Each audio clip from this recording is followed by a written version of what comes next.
this. Hello? What?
Hey guys, I'm Toha, and if you know how to solve a Rubik's Cube, you know that this is not the way you learn how to solve a Rubik's Cube. You just Google it now.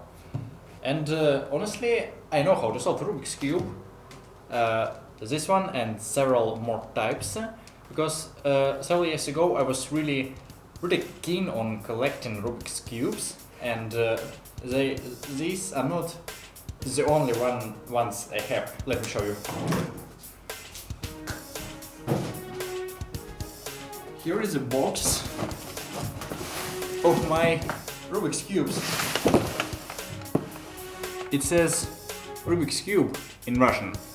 I'll show you.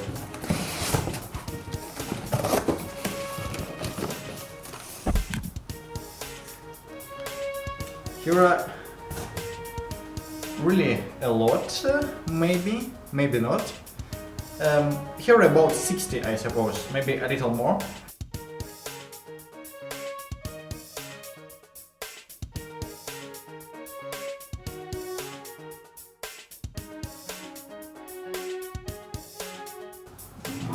Oh yeah, here it is.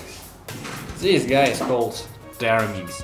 I've never even tried to do something with it. I turned some sides around, but like 1-2 steps to be able to solve it back by memory. MF8, you make great cubes. They don't watch the video, I'm sure. Okay, so back to our stuff. I'm going to finally learn how to solve this not cube, but dodecahedron, which is called Megaminx. I don't remember if I said, but the good news is that if you know how to solve this cube, you need only several algorithms, like 4 or 5, to be able to solve that one. And I found algorithms online on how to solve it, so let's do it. Okay, first of all, I'll try to solve as much as I can without additional formulas, using only those I know from solving the usual Rubik's Cube. And let's see how far can I get with it. here is the last part of the orange side. Okay, let's go to the second layer. I've done it. Great. So what do I do next? I'm not really sure. Okay, look, I did the next step, but I already required some additional formulas. Well, in fact, I can say two, but they are totally symmetrical. So in fact it is one. It was used to... Okay, don't mind technical details. So one formula was enough to do this. I think I know the next step. Okay, look, I already have these vertices. Okay, corners, they are officially called. The next layer of corners, this, and this. And the next layer of corners, this, and this.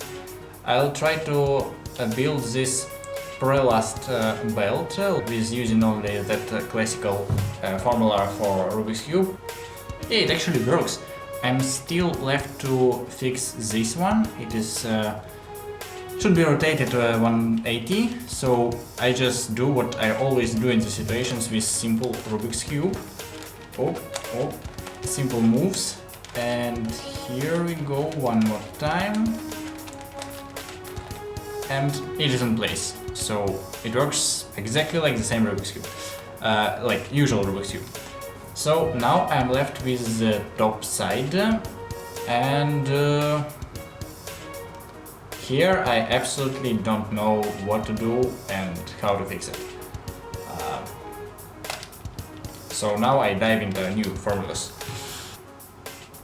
I did it! Yeah! So it is solved, but in fact I can't solve it again without looking at formulas. I'll consider the task as done when I'll be able to break the cube, the Megaminx, and then without looking at anything, solve it back. So see you later. But in this video.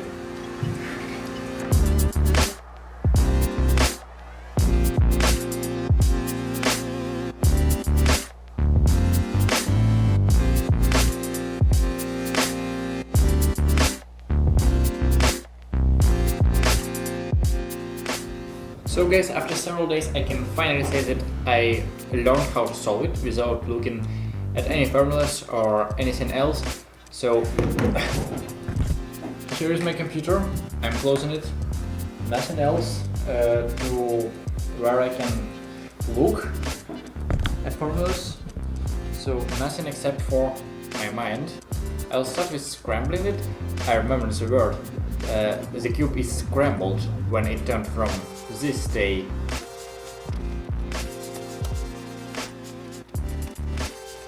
into some kind of this state.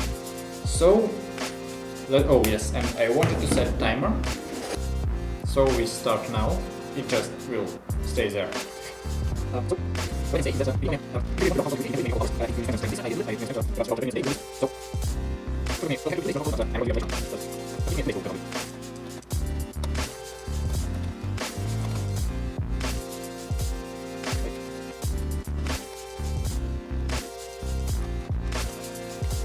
first layer is done in 1 minute 48 seconds.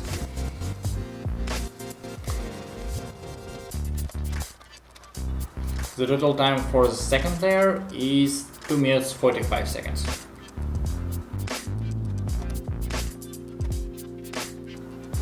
I get a message, sorry.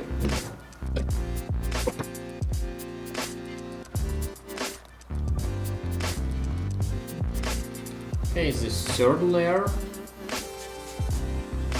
in 7 minutes 18 seconds. Okay, it was still not a full third layer. Just a moment. Here we go. 8 minutes 29 seconds. Okay, the pre-last layer is done in 9 minutes 9 seconds. And the last one, which is well, the most tricky, because the most part of the formulas, of the new formulas you need to solve the Megaminx, is for the last layer, as for any other cube.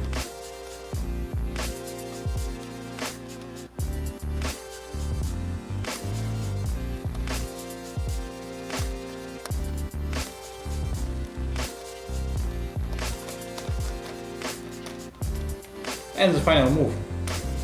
Done in totally 11 minutes 44. Not as bad, I suppose. It wasn't as difficult as it seemed at the beginning, so anyway, it was a good experience. I'm glad that I learned how to solve it. So the task is officially done. We can move forward.